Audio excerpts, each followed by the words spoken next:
Ada 4 hal. Siapa yang oleh Allah diberikan keempat hal ini, sungguh dia telah diberikan kebaikan dunia dan sekaligus kebaikan akhirat. Kebaikan dunia juga kebaikan akhirat. Ini berarti belum tentu yang baik di dunia menurut kita akan berbuntut baik juga di akhirat. Tapi orang yang diberikan 4 hal ini, dia sungguh diberikan kebaikan dunia dan juga kebaikan akhirat nanti. Apa 4 perkara ini? Yang pertama, qalban syakir. Orang yang oleh Allah diberikan hati yang pandai bersyukur. Ada ungkapan, my heart is my home. Hatiku adalah rumahku. Kalau luas hati, rumah yang kecil besar rasanya. Kalau sempit hati, rumah yang besar pun kecil jadinya. Kalau hati sempit, rumah pun kecil, kiamat namanya. Orang yang hatinya pandai bersyukur, bisa mensyukuri nikmat. Dan dengan dia bersyukur, semakin bertambah nikmat itu kepadanya.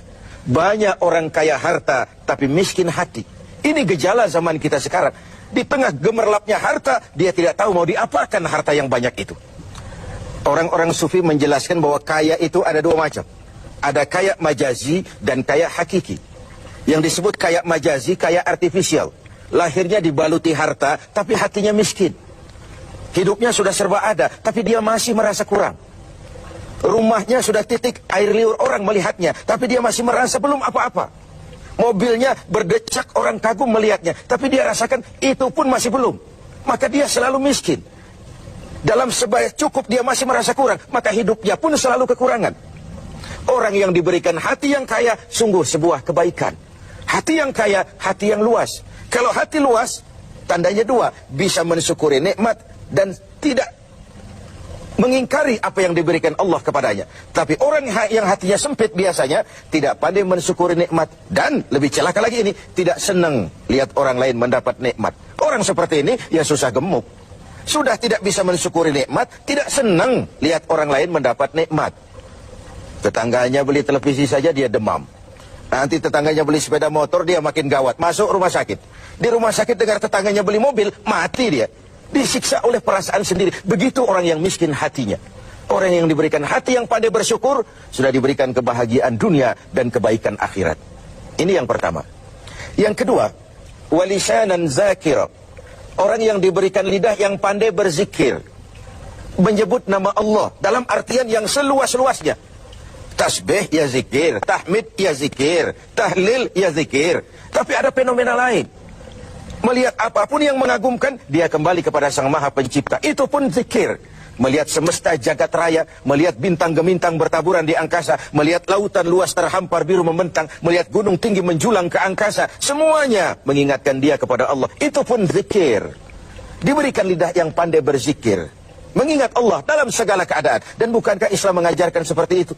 Dari hal-hal yang paling kecil, memulai pekerjaan, bismillah. Melihat sesuatu yang hebat, Masya Allah. Melihat sesuatu yang luar biasa, subhanallah. Terkejut, astaghfirullah. Berjanji, insya Allah. Semua dikaitkan dengan Allah. Inilah zikir itu. Hidup yang larut dalam alur ketuhanan. Yang ketiga, wabadanan alal bala'i sabir. Beruntung orang, diberikan kebaikan orang, kalau dia dikaruniai badan yang tegar menghadapi bencana, tegar menghadapi cobaan, kuat menghadapi tantangan. Tantangan itu penting. So kalau tidak ada tantangan, kita akan tidur. Cobaan juga kita perlukan. Tapi kalau kita tidak sanggup menahannya, larut oleh cobaan itu, kita akan kalah karenanya. Orang yang baik, diberikan kebaikan dunia akhirat, punya badan yang tegar menghadapi cobaan. Apa cobaan Allah? 2 macam.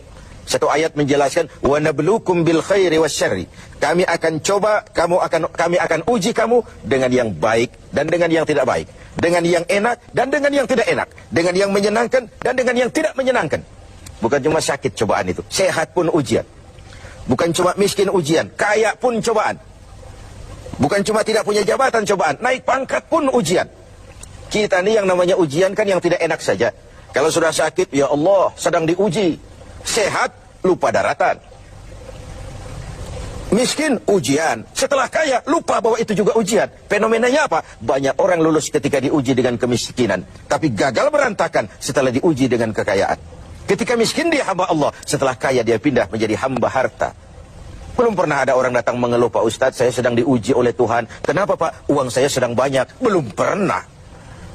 Kalau sudah bangkrut, miskin, baru merasa diuji. Bukankah sejarah syarat dengan contoh? La nufarriqu baina ahadim min rusuli. Kami tidak membeda-bedakan para rasul. Tidak ada rasul yang anak emaskan. Semuanya diuji, semuanya ditempa, semuanya digembleng. Semuanya tegar seperti batu karang di tengah samudra. Walau tiap hari dihempas ombak, dihantam gelombang, dia tetap berdiri dengan tegar. Begitulah orang yang diberikan kebaikan oleh Allah. Lain dengan orang yang loyo, sedikit kena kesulitan seperti ayam sampar, kerakap tumbuh di batu, hidup segan mati pun tak mau. Skeptis, pesimis. Apa yang bisa kita lakukan kalau dasar hidup kita sudah skeptis dan pesimis itu tadi? Hidup ini adalah cobaan. Semakin tinggi kualitas keimanan, semakin berat cobaan itu. Semakin kokoh berpegang kepada agama, semakin kuat pula cobaan datang menerpa.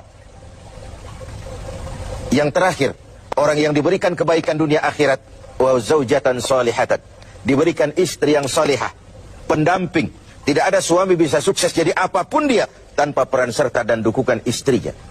Itu sebabnya baginda Rasul menikah dengan Sayyidatuna Khadijah. Apa yang jadi pertimbangan beliau? Mengawini seorang janda yang umurnya 15 tahun lebih tua pula dari beliau.